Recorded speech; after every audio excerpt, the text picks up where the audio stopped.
I am never going to get tired of that song. Welcome, everyone, to another Dev Talk. I am unfortunately your host, Steven. I also go by Slave to Machine on Steam, also apparently around OP Noobs. By the way, in case you're wondering or you're just joining us, OP Noobs, we are a PC gamer centric community. We primarily focus on indie games because that's where all the talent is. And today I'm blessed to be joined by Caitlin and Jon Oldblood, the developer, which I think developer and publisher of the creepiest game that I have played in the past year, by the name of Masochisia. Jon, first off, thanks for joining us today. Thanks for taking Yeah, time out of your schedule and being here to talk to us about this game. So, first yeah, off, go ahead. I was just saying thanks for having me. It's great to be here. Of course, of course. Now, first question though. Um, Everybody on staff loves your name. Is that actually your name, or is that a pen name? It's I get that question a lot, and yeah, that's my name. Okay, okay, awesome. So, Old Blood, it just you. You are the sole developer and sole producer of this game. Did you have a team? If you did, how big was the team?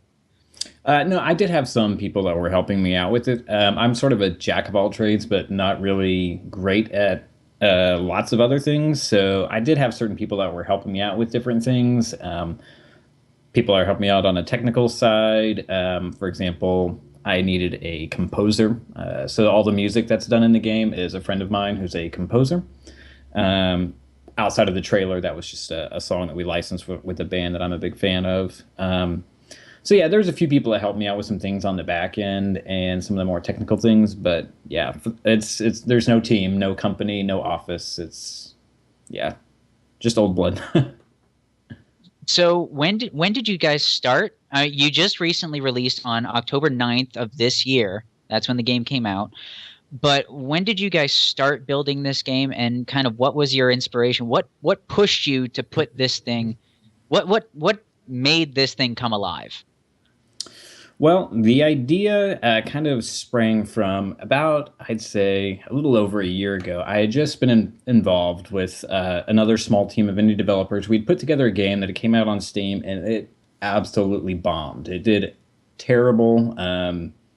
Yeah, it was just an absolutely crushing failure. And I won't go into the details of all of it, but yeah, it was pretty unsettling. And I kind of left with this feeling of just like, man, I don't know if I'm cut out for this. And the whole idea behind that game from last year was that I was trying to do something that I thought was going to be more commercial, and I was trying to design a game around stuff that I thought people would enjoy and stuff that I thought people would think was fun.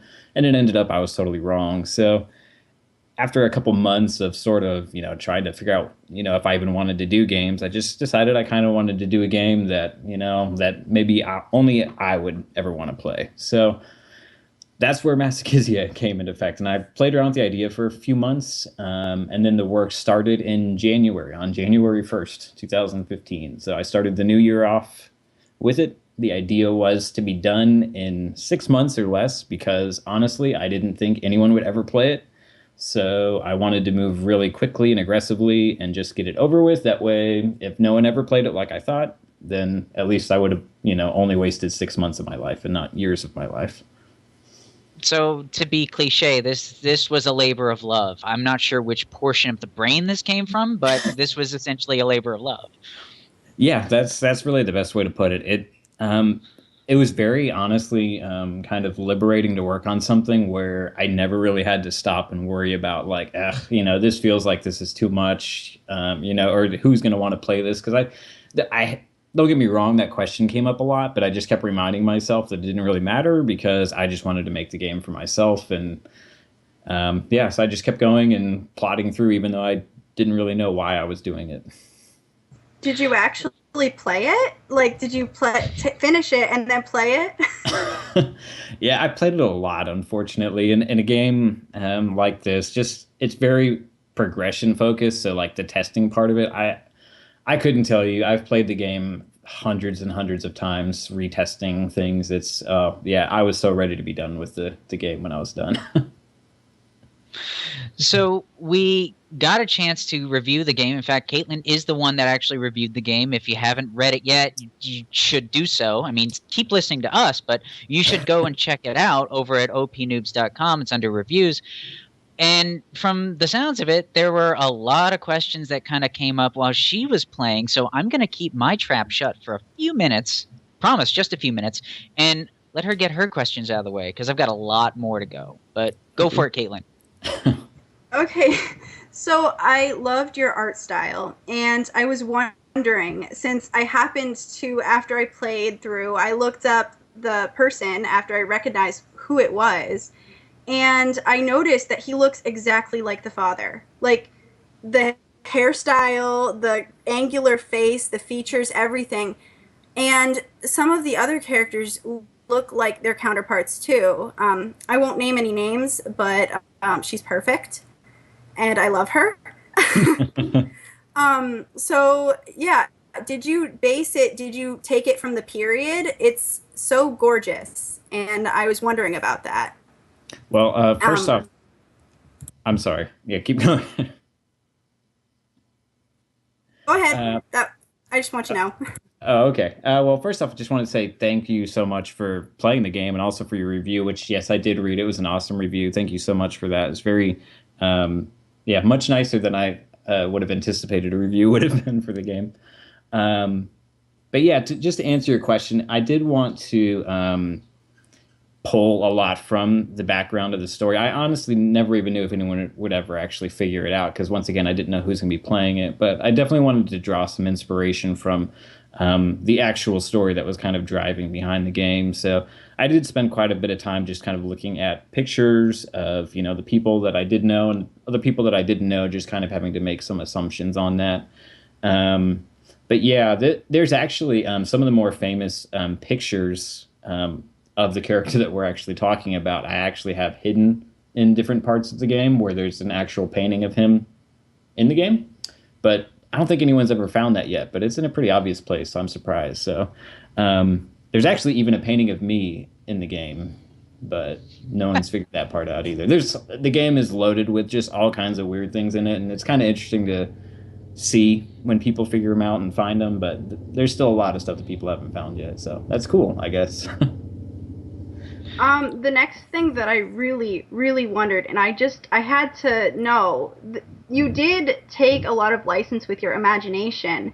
Why bring the story and tell it from the perspective of the family? Why bring domestic violence into the early childhood of this character? I just found it to be fascinating.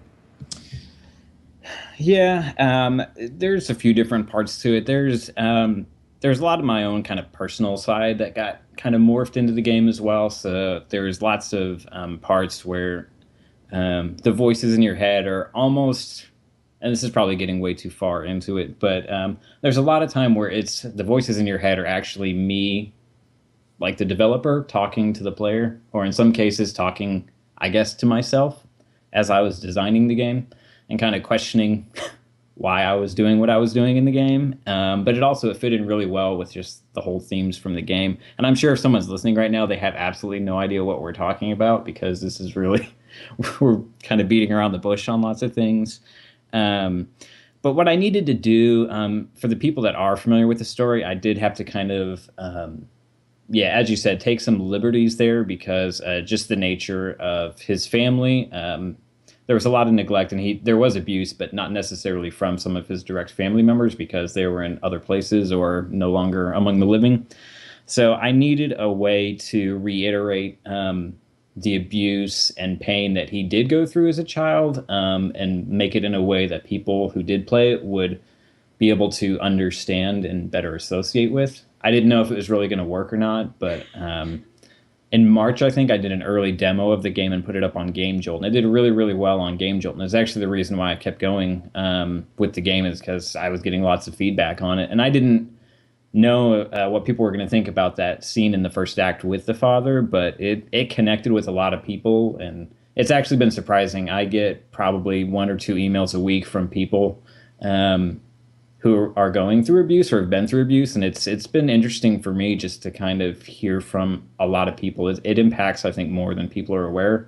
So that's one of the reasons why I wanted to include stuff in the menu to, help direct for people that are experiencing this kind of stuff outside of a video game to know that there's other people out there that have experienced it and that, can be there to help and listen if you need it. So first off, this is kind of a two-part question, but kind of building off what you had already said. The person that this is based off of is decidedly not a good person, and without giving too much of the information away, it is built off a quote unquote true story. This person did live. Why, of all people, did you choose this particular protagonist? Why'd you choose this person's backstory? Well, it kind of evolved. I didn't set out to do that. When I first was kind of putting together the idea for the game, the original thought that I had was actually just doing a couple of really short sort of like vignette stories that I'd sort of tie together in like a quick like 20-minute game. But one of the little vignettes was basically just a little snippet from this particular man's life that I had heard about in the past. And I really liked that idea, and it fit in really well with the whole kind of idea of just sort of exploring games and game development. So I wanted to expound on that. So I didn't set out wanting to make a game about him necessarily. It just it kind of evolved. And as I kept going and sort of developing it, it was fitting in with this whole desire that I had to sort of bend the rules of what it's like to play a game. I had a lot of objectives in mind with the vignettes that I originally set out to create. And some of those ideas were like, we kill people in video games all the time. And I've never played a video game where I killed someone and I ever felt bad about it. And I thought if I could make a video game where someone actually felt bad about what they were doing, even though they knew subconsciously that it was just a game, that would be something different. So it fit in really well with that. And that was kind of like one of my objectives, was making a game that the player would not say was fun while they were playing it, and if anything would just get them to kind of think about what they were doing. Now, there are a lot of branching paths in this game, and make no mistake, I personally consider this a fairly narrative heavy game, almost like an interactive novel. In fact, I even made a comment on Steam I think yesterday after I had finished it, which you responded to, which was awesome, by the way. This is a situation where you start out the game and you just don't really have any direction. You're pretty much just kind of dropped. And even though it's a fairly linear path, you do have the ability to branch out a little bit and wander around. And the choices that you make, you can either go very passive or fairly aggressive. What was the impetus behind that? Well, there was a couple different things. One of them is I tried to throughout kind of put myself into two different positions. I wanted to put myself in a position of someone who didn't understand what was going on and try to come up with answers that they would get to a situation where they didn't really understand everything that was happening around them. It's kind of like you said, the game just sort of drop you off, which is very, untraditional. There is no tutorial. There is nothing like that. The game just starts and then you're in the game. Which is, once again, like I said, I was trying to bend a lot of the different rules that, you encounter in a traditional video game. So yeah, I was really just trying to experiment a lot with that. And what was the first part of your question? I think I answered the second part. I mean, the first part of it was, everything is pretty much open and you're allowing the player to make their own decisions. It's either passive or fairly aggressive. What was it that pushed you toward that? This could have been just a very straightforward, I'm going to tell you a story, but you actually force the person to live it, and make choices. Yeah, I did want them to have, like I said, those options of, if they knew the story, they could proceed one way. If they didn't know the story, they could proceed another way. But I thought it was also important to also just give them a choice. The game, as you kind of progress further, you kind of begin to realize that you're fighting a losing battle if you're trying to be non-aggressive. And I kind of wanted to have this like feeling of fate and someone attempting to change something that maybe is completely outside of their control. But at the same time, I wanted them to feel like that if they were progressing and hitting these points, that it was still their decisions, even if it really wasn't necessarily their decisions. I wanted them to still feel like it was their decision that put them in the position that they were in. So that was kind of that idea and that drive behind, suddenly ending up in a place where you're about to have to make a really difficult or dark decision. And even though you've been maybe fighting it the whole time, you still have to look back and say, well, I answered everything that led me to where I am right now. And that was kind of that idea of giving them a choice. If they're being dark with their decisions, like, they're not going to be surprised by that. But maybe if they're fighting it, they will be surprised, but they're still going to think about, what did I say or what did I do that led me to where I am right now? And at the same time, there really aren't any. This is not going to sound nice no matter how I put it, but there's really no legitimate reason to not make some of the more aggressive choices in the game. And I found that was probably one of the more interesting parts, is you really you do have the choice, but you can't really feel bad for at least one of the choices, which was very interesting. When you put yourself, because you're putting yourself in this person's position, in the protagonist's position, and you can only imagine how much of the story happened before we actually started playing. You can see it in the way that just from the trailer, you can see how they see the world. You see how they view their family. And to a point, you almost have to go, yeah, I'm not feeling bad about this. I mean, was that kind of another aspect that you wanted people to think about? Yeah, that was definitely, and you did a good job kind of nailing, that was really exactly what my thought was behind it. Your dialogue options, and you may or may not have noticed, as you progress, they do sort of, as you do more and more of the darker things in the game, your choices get a little less black and white. They start getting a lot more gray. You start ending up with choices where maybe one of them sounds slightly more aggressive, but the other one is still very passively aggressive. And that was really just based on the fact that I wanted the player to feel like, if you're making these decisions that are taking you to where you are, the way you're responding to things should naturally evolve, even if you are fighting it. So as you progress, you're going to start making progressively more aggressive choices. And there's even a few places where I kind of mess with the player a little bit, and I give them a choice, but I don't let them actually pick that choice, even if they want to. There's a few points in the game, and not everyone hits it, but there are some points where you're presented with multiple dialogue options, and then you just maybe can't pick the passive one, even though it's there. And it basically, when you click it, just the game refuses to continue. And it was kind of this interesting idea that I wanted to have. And I don't know if it came through in the game, but the idea behind that is maybe in the back of your head, if you were this person, you knew that you didn't or shouldn't be doing what you're doing, but that wasn't the choice that you made. Even if you wanted to make it, you're not hardwired that way to make that choice. And your choice was to keep going. So. Good. Personally, I found that the character in all of the game that I was most terrified of was actually Hamilton's mother. She scared the bejesus out of me. And I actually want to know, what aspect of the game do you think is most scary? Because that's, I think, as the person making it, what were you hoping would scare us most? I don't know. That's a really good question.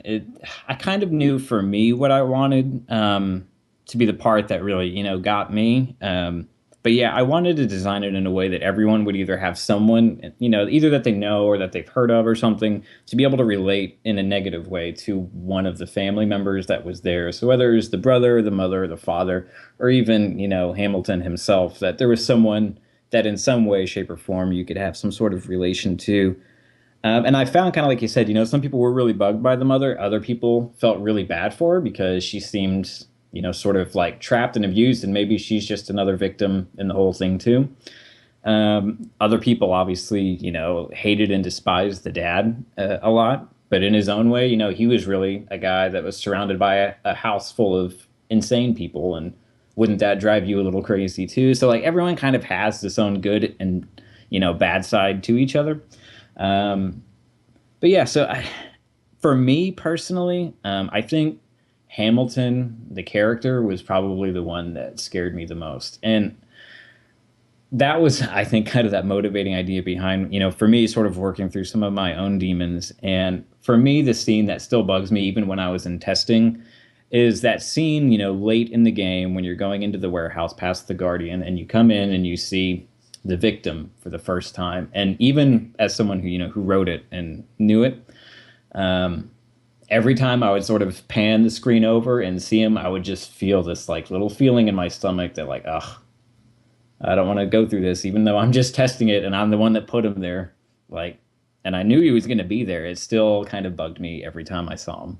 So that's my scene that I didn't like. So one of the questions that was asked down the chat by the Ultimatum, I'm actually going to compress that into one of my personal questions. This game touches on a lot of different subjects. We've got a bit of schizophrenia. We've got some multiple personality, dissociative identity disorder, depression.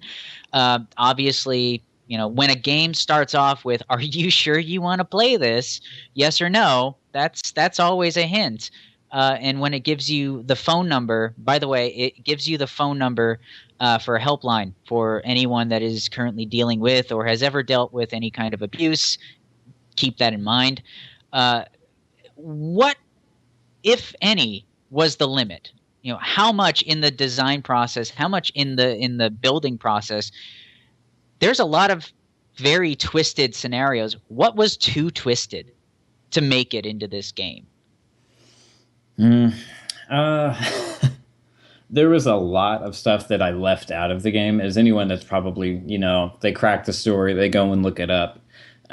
Reality is much more terrible than anything you could ever put into a video game. And that for me was sort of a driving factor, is that I wanted to make something that made people uncomfortable and just made them feel like, wow, this is such a horrible thing. But, if they actually knew some of the stuff that really happens in the world, this just barely scratches the surface of some of the darker stuff that happens. And some of the scenes later on in Act 5, when we're getting late in the game, even though I was just making the game for myself, that whole scene with the victim, I had a really hard time with myself kind of debating if I wanted to actually do that. Because as you play throughout the game, when you're presented with these like dark choices and you make these decisions, I was basically doing the game in a way that, the game sort of fades out, you don't see anything, and then you just hear whatever it is that's occurring.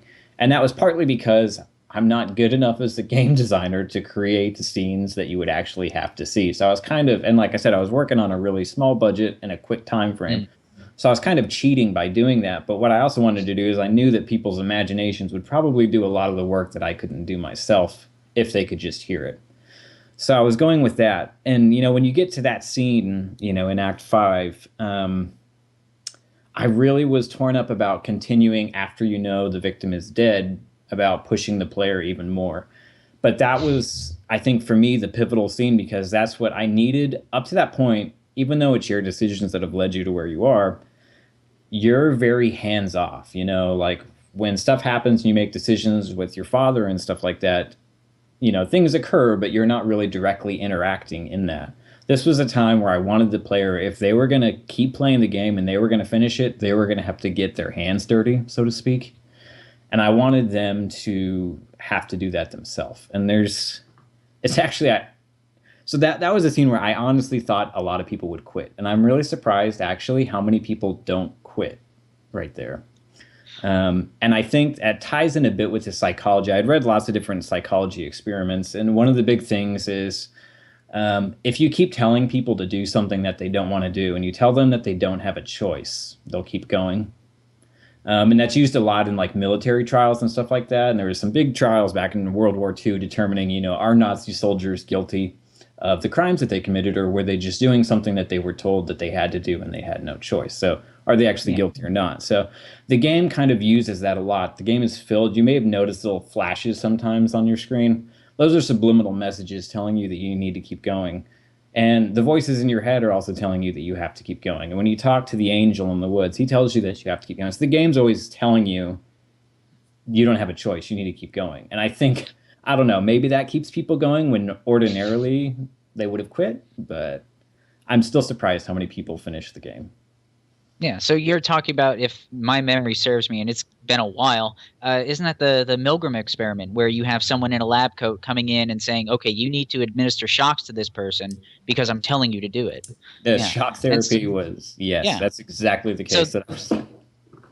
So this game is just a giant Milgram experiment. It's because everything that is telling you to go forward, these statues or these guardian or the guardian, these other characters, they're all telling you need to do this, and all of them are coming from kind of a place of power. Your character stutters and stammers kind of like that right now, stutters and stammers throughout the entire game. So it's kind of putting you into this very passive role. But again, going back to the dialogue choices, some of them are stronger than others. What is the right choice? Is it all down to the player, or as the person that created this wonderful little rabbit hole, what is the right choice to make? Yeah, that's a really hard question, and it made it really hard to wrap up the game. To be honest with you, I did a bunch of different endings, and none of them were really feeling right, because that was sort of the hard thing, was for me figuring out what is going to make me happy as the developer with what the player does. Because there are multiple ways that the game can end, but if you've experienced, the multiple endings, you've probably realized that, even though some things change in the ending, a lot of it still occurs, even regardless of the choices that you made. Some things change, but there's no happy ending either way. So for me, in the game, honestly, like when you get to the end, it has a very abrupt ending that some people really love the way the game ends, and other people absolutely hate the way the game ends. But I needed to do something special to end the game, and something that was more abrupt. And the game I almost spoiled the ending. The game, for me, it basically chides you if you finish the game. Because like I said, I didn't really think people would finish the game. So the game doesn't really like that you finish the game. Because you really probably shouldn't have finished the game. So for me, I kind of thought it would actually be a victory if I heard that people weren't finishing the game. And I actually installed analytics into the game so that I could track how many people were quitting and when they would quit.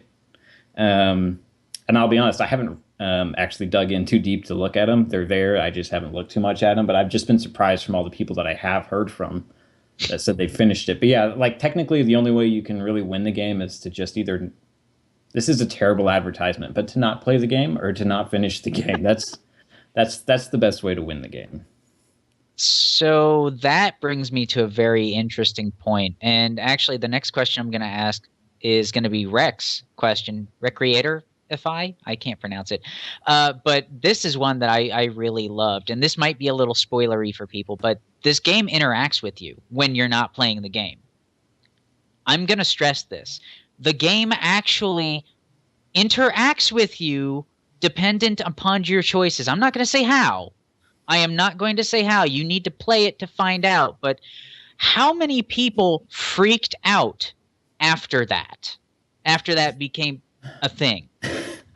Yeah, that I actually was planning on doing a lot more than just that, and I had to tone it down quite a bit just because I was getting really concerned that people were going to feel like that the program itself was actually very malicious, and so I had to change my plan. I definitely wanted the game to mess with you. Like I said, the game's really a huge experiment, so the game needed to mess with you at some level too. That way you could really buy into the whole psychology behind it. I honestly thought it would be a love it or hate it thing on that, and generally it's been a lot more positive to it than I saw. But like, for example, I had a negative review on Steam yesterday, and basically this guy was complaining because he didn't give the game the right to leave stuff on his desktop, and he didn't like the ending. And there are people out there that legit played the game and became like actually upset with me as the developer for doing that. But other people played it and thought that was awesome. So it's kind of an interesting perspective, and some people really don't like the fact that I did it, but I really thought it was a cool kind of feature to the game. Well, I felt like we were buddies. Yeah, that was kind of the idea. Yeah, creepy buddies, but yeah. Well, I have to wonder, anybody that didn't like that kind of interaction, I have to wonder if maybe they were just uncomfortable with what was being said in those messages, because it might have made them think, gee, maybe I'm really not a good person. So I wonder if maybe that's where some of the anger comes from. It could What be. do you think about that possibility? It could be. I try not to read too hard. It's hard not to, like, whenever you do something, especially something that's really like personal, and then you get a really negative response to it. It's hard to know like what to do with that because part of me wants to respond and be like, you don't even understand what I was trying to do with that.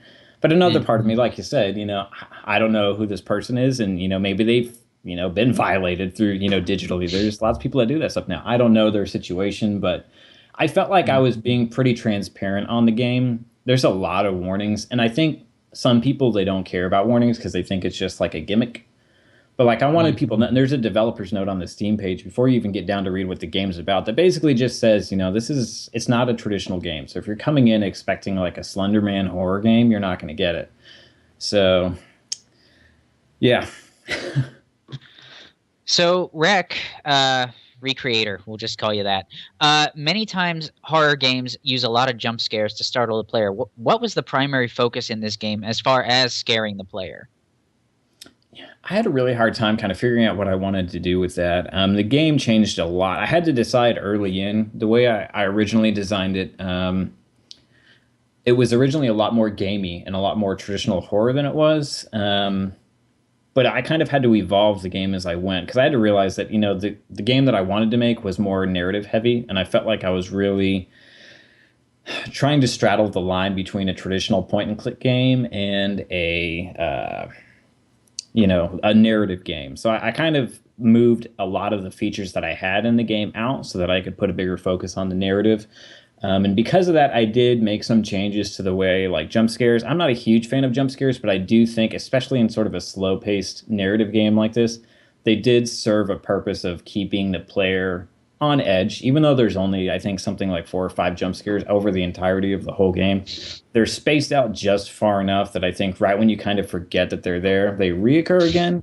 So I think as a whole, like, they do give you this little rush, but, I don't like games that's all they focus on is just trying to, create that little, blood rush and then wait another couple minutes and it happens again. I wanted it to be, I guess, tasteful is the right word for it, but I definitely sprinkled them throughout just because I felt like they were necessary in a slower game like this that's very narrative heavy. As tasteful as you can be in a game with the kind of subject matter you've got.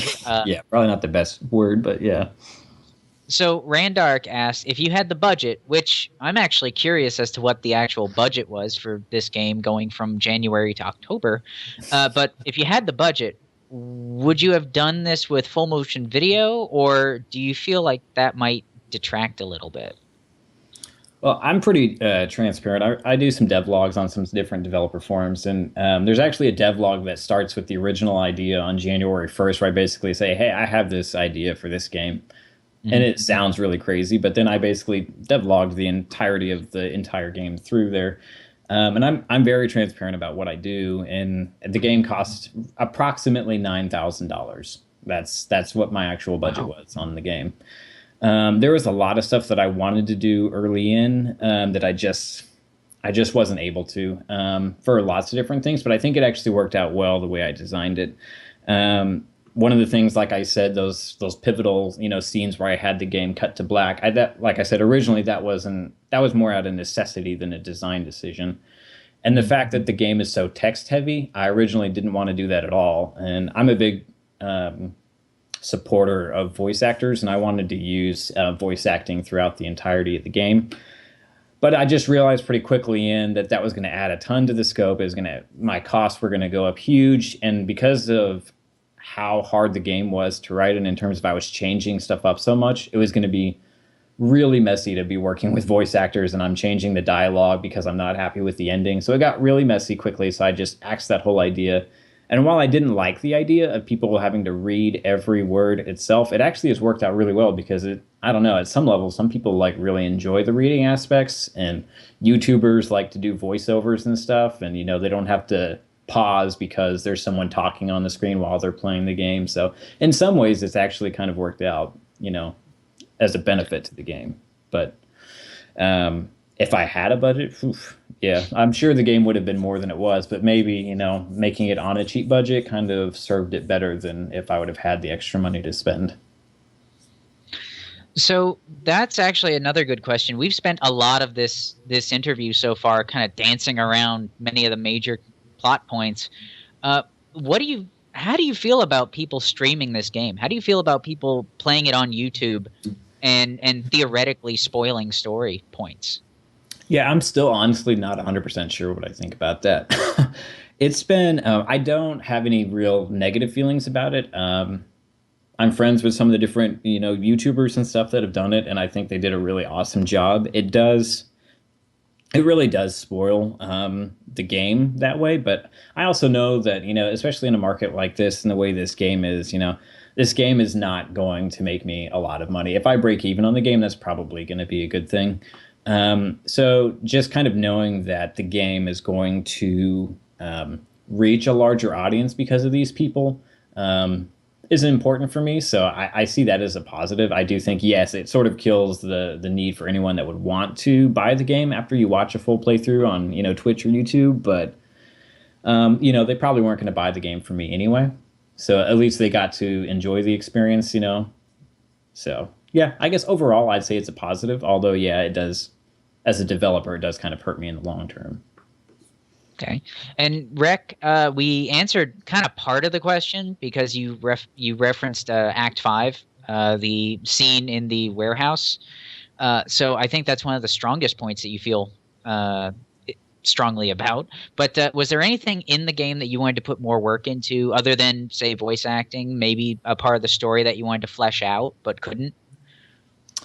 Not too much from a narrative standpoint. Just the game was it's a very heavy game to work on, and honestly, about a month or so ago, when I was really getting into the end of it, I was really burned out. It was not a fun. A lot of people work on games because it's fun and they enjoy it. This was not a very fun game to work on. Lots of the stuff that I was doing, just rewriting the dialogue and writing just really depressing things and creating sound effects that were just the sound effects for the game I put off for so long, and because I just knew what they were going to be, and I didn't want to have to do that. But eventually, I just was like, okay, I have to do it, and so I went in. But I knew the game, as dark as it was, it could not play for 4 or 5 hours. The game needed to be like a 2-hour game, 3-hour game if you really take your time. It's too dense and too dark for anyone to really want to stay in it for too long. So narratively, I don't think I would have want to pushed it much more than what I did. I felt like I covered a lot of story in 2 hours, and I was pretty happy with it ending the way it was. I would have definitely spruced it up, I'm sure, more, more animations, more things like that, if I had, the funding for it. But yeah, narratively, I didn't want to push the game much further than what it was. Mm. So there's this guy named Fred, I guess, and he actually did have a bit of a question where you've already kind of covered this. There were just some parts that you just were not feeling comfortable about, the sound effects being one of them. It was said that Anthony Perkins, the guy that played Norman Bates in Psycho, never really got over that. So my kind of question is, was there any part of this game that, since you spent so much time with it, you played it so often, is there any part that just kind of gets into your head and just stays there? Yeah, like I said, that scene later on that I was alluding to earlier, that one still, like I said, to even now, after the fact, when I play it, and it's really amusing to me when I do sit down and watch a YouTuber play it or a Let's Play. I don't know. It kind of feels like I said, even though I know what's going on, watching someone else experience it is just as intense for me as if I had no idea what was going on in that scene. And it really gets me. So that's the scene that definitely still bugs me. And another one from the same fella. None of the cliches in art design are usually used on horror games like shading, darkness, realism. None of them are in this game. If anything, the game is cartoonish, yet playing it fills you with anxiety and discomfort. Were there any works inside and outside of gaming that influence this style? And what tricks of the trade would you say were used to create the intended effects? And side question, I'm really curious as to how the sound effects for the black screens were actually done. Well, from an art standpoint, the only thing I had sort of two objectives that I wanted to do with the art, and that was I did not want to use, because like I said, as a whole, I really actually don't like horror games. So I wanted the artwork to be non-traditional horror. So that means I didn't want a lot of darker colors. I didn't want a lot of dark rooms. There are dark rooms and stuff throughout the game, but they're more side areas. Throughout the game, there's actually a lot of color. In some cases, there's actually really bright color. And I tried to create this sort of like juxtaposition between seeing very pleasant visuals, but at the same time, it's sort of getting counteracted by this really dark, conversation that you may be having or experiencing. So that was sort of the main driver behind the art. Is I needed it to be something different in terms of just like the color scheme and style, but also just something that was memorable. And I thought I made a 2D game in horror, which is really hard to make a scary 2D game, in my opinion. But I just needed everyone to be kind of a unique style if I was going to do horror. So that's kind of what I went for. The characters and the backgrounds are a little different, but that's mostly just to help the characters stand out. They have a little bit darker outlines, things, and the backgrounds are a little bit more faded. So it's a little easier for the characters and stuff to stand out. In terms of the sound effects, the best way to describe that is it was a combination of basically either making or getting tons of other sound effects and just spending a long time meshing things together. So stuff that isn't necessarily like very horror sounding, just like dripping or squishing of things and then mixing in other things and thuds and impacts and just all these. It was just a lot of mixing is really what it was, and that was actually one of the challenges is I didn't really know how to make some of these sound effects, and I didn't want to Google to have to say like, how do I make a sound effect for this, because I didn't want like the police to show up at my house. So that was a challenge, was just kind of figuring out like what would that sound like, and then how do I make that. And that kind of touches back into what I was saying before about the game just being very unpleasant to work on, because it was just, like you don't want to have to think about that kind of stuff. And, but I did. And yeah, so that's how the sound effects came into being. Most of them are actually, they're not really gory sound effects. If you could hear them broken out into their individual pieces, it would be funny. Let's just say that. So it's not like the old Evil Dead. You weren't making practical effects. You weren't like grabbing meat and beating it with a hammer or getting like tons of Karo syrup for blood or anything like that. But were there any sound effects to ruin the magic? Were there any sound effects like what you just mentioned that if you pulled them apart would just be absolutely hilarious? Like, what was your favorite combination of standard sounds to make some of the worst ones? Honestly, I think just about all of them would qualify. Even some of the like the scenes with the father in the first act, that was from pulling from lots of other things. And there was I did have to create some sound effects, but a lot of it was just sort of licensing other, things, and then just having to go in there with scissors and just clip things until I could get it to work. So if you could hear the original versions of some things, there's actually some parts where it was actually taken from comical clips and it just, I was able to make it work. But yeah, if you really broke any of the scenes where the game fades out and you hear the sound effects, they would all be terrible.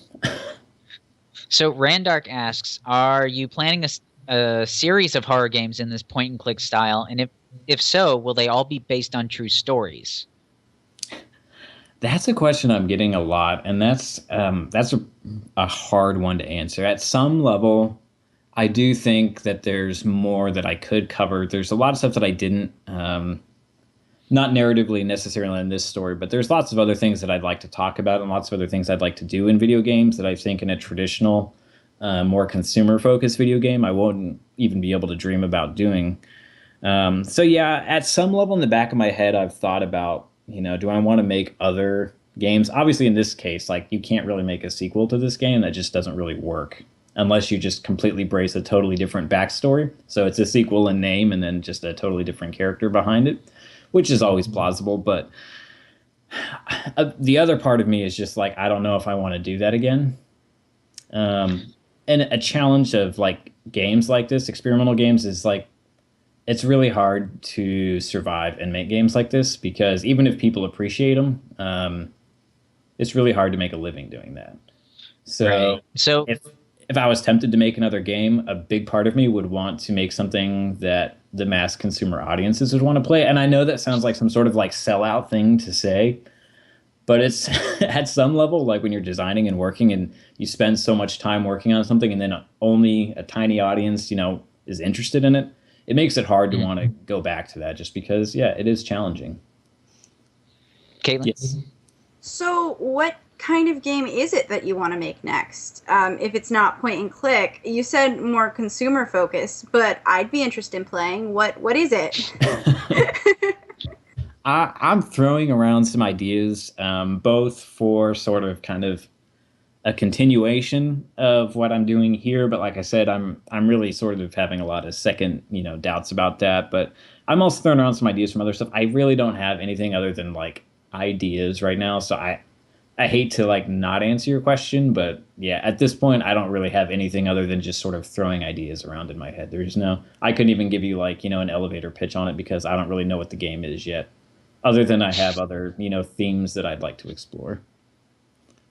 Sorry, so, I know that's anticlimactic. No, not at all. Not at all. I mean, of course, people get into making games for a couple of different reasons. One is the art, but at the same time, they want their art to be taken in by the masses. And of course, they want to make money. You got to live if you want to do this kind of thing. And this is not the most palatable game for the masses. That being said, there are a couple of subjects that we haven't broached, and they're kind of dark, just like the game itself. But at some point while you were making this game, did you think this is a really, really bad idea? This is not that it wasn't going to be received well, but is this possibly going to push somebody to have some kind of an anxiety attack? Is this possibly going to, what the term is, trigger? Is this going to trigger somebody? Is this going to hurt somebody? Have you gotten any? You've gotten a lot of good press, a lot of good feedback from it, but have you gotten any type of responses? No, not really. But to answer the question, yes, that was a huge concern, and it's honestly, that was probably one of the big things, especially in the beginning when I was really early into it. Like I said, I would just honestly ask myself, looking at the whole story and knowing what I was planning on making the game about, I just kind of kept asking myself, like, would anyone really want to play this? And I think if you just look at the story of itself and say, hey, do you think anyone would make a game that you would want to play about this? I think almost everybody would say no. Mm-hmm. And I was really worried about, because, especially in gaming, like, it doesn't seem to take much for like the press outside of gaming to go up in arms about content. We've seen it tons of times with lots of other, huge intellectual properties. And I wasn't anticipating, that Fox News or someone was going to reach out to me and complain. But I mean, the content that happens in Masochisia is content that honestly, like, if a mainstream game did this, like, oh man, like whole countries would go up in arms over this. Australia would ban this. Like, they were just, this kind of stuff it does happen for games that do a lot less than really what Masochisia does. So there was a lot of concerns with me going in and doing that, where I was worried that there would be some actual backlash against me. And just even on a more personal note, this is like way sort of outside of the realms of anything I thought I'd ever say in the interview, but it's just not a very easy game to be able to talk to people about that I know personally. Like, for example, my family doesn't even know that I made this game because I don't know how to have a conversation with them where it doesn't sound like I'm a psychopath for making a game about doing what you're doing. I'm certain I'm on watch lists because I played this game. I can almost guarantee that. I'm almost certain of it, especially when you look in the community hub, the conversations that are going on, something seems off, and some of the screenshots people are taking at pertinent moments of the game. I mean, what do you think of anybody that does play this game and feels uncomfortable about it? Are you talking like personally or for like people that are playing it right now, or? Yeah, like getting back to the triggering point. I mean, are you ever concerned that someone's going to play this and think, you know what, that's a really good idea, for any of the instances in there? Yeah. Yeah, that's a question that has been in the back of my mind for a very long time, and the game kind of touches where I feel like I netted out. There is no good answer to that question because I can't control what someone else does on that. But depending, like in one of the endings of the game, you're talking to a psychiatrist and they start talking to you about their take on the fact that we all have dark impulses. Like things happen and we get pissed off at people all the time. Mm-hmm. And we may think really horrible things somewhere buried deep in the back of our mind, but most of us would never actually act on them. But you put anyone on a desert island for long enough and, their darker side is going to come out. Yeah, it's really hard to answer this. It's just the game basically, in my opinion on it as well, is that I think for some people that maybe are having these urges, maybe the ability that they have to explore it will alleviate that in a safe environment. So I don't know if that's actually the case, but I don't know. It's a hard question to answer. But yeah, I do feel like that if someone is having feelings like that, that maybe in a case like this is actually beneficial for them because it gives them an outlet. I didn't design the game to be anyone's outlet, and honestly, I don't want the game to be anyone's outlet. But if it was someone's outlet, then that's probably a good thing. Okay, so stop using as outlet. Okay, no problem. Yeah. That all being said, I know we're kind of running low on time, and again, thank you for joining us, Jon. But Caitlin, any last questions? No, I think Maybe? I'm good. No, okay. All of mine were answered or not answered. Awesome. There is one question. It seems like there's a lot of people in the chat. I'm sorry, all the keys have been given out. So if you don't have one, go buy this. It's $7.99. You can do it. It's like 2 coffees. Go buy this game. But that being said, I know you want to make something that's more palatable to the masses, but obviously there is, even if it's a niche, there are still people that really like this kind of game. They really like this kind of insight into the human mind. Or inhuman mind, depending on how you look at it. What would you plan to do? Would you do something else in this vein again? What all genres do you want to work with if you had the ability? Well, I have once again, just sort of a technical limitation, but I have an affinity for 2D just because that's a medium that I seem to be able to work in, and things get more complicated and I need more help when I move into a 3D environment. So whatever I do next is probably going to be another 2D game, which automatically sort of limits the number of genres that I can get into. That being said, I think you can use 2D in a surprising number of ways. Like even for example, like horror. I think a lot of people don't really think of 2D as being a good fit for a horror game, but I mean, I feel like 2D really can fit anything if you know what you're doing with it. I would, yes, definitely want to explore other similar experimental games. So like I said, I had a lot of objectives in the back of my head that I wanted to accomplish with Masochisia, and I got some of them through. There's others that I felt like, I don't know, maybe they're too buried or people just haven't figured them out yet, and maybe I need to make another game more focused on those. So there's other stuff that I'd like to do. I definitely don't know that I'm ready to start thinking about that just now because I'm still sort of recovering from finishing Masochisia. But yes, to answer the question is yes, I would definitely think about doing that again in the future. Like I said, the challenge is I don't think it would be possible as a developer that was trying to, progress forward in the industry and, make a living on it. If you were just focusing on that, I think it would be really hard to survive doing that. So I think, and what's likely going to be the case is figuring out how to make games that appeal to maybe a broader audience, but at the same time still being able to take the time to also either work on shorter games or vignettes or just other, maybe even like free games, just something where you're working on something very specialized and niche and getting it out there to a small audience.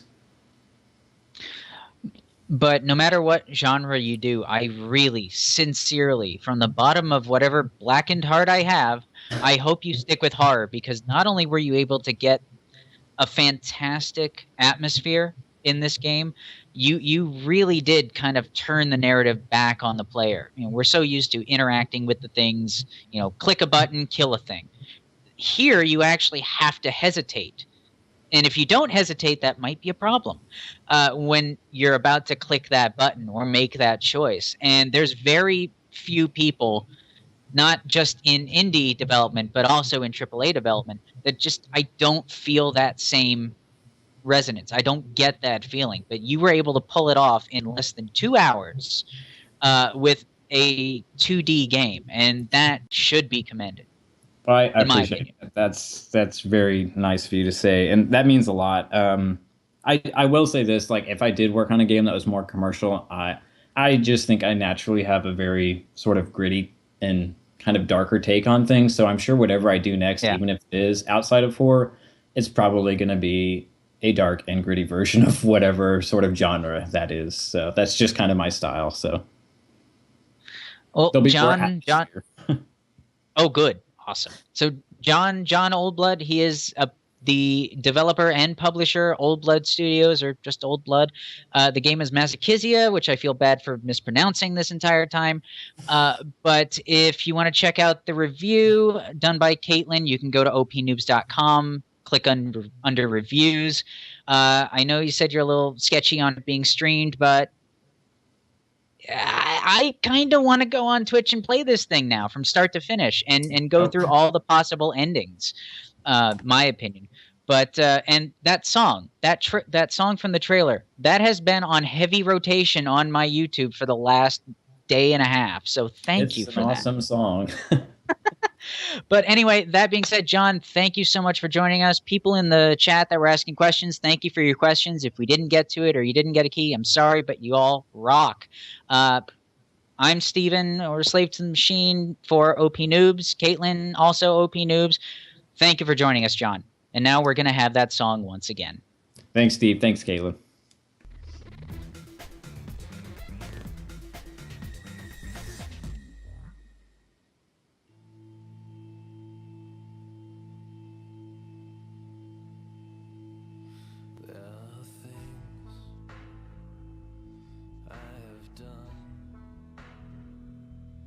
There's a place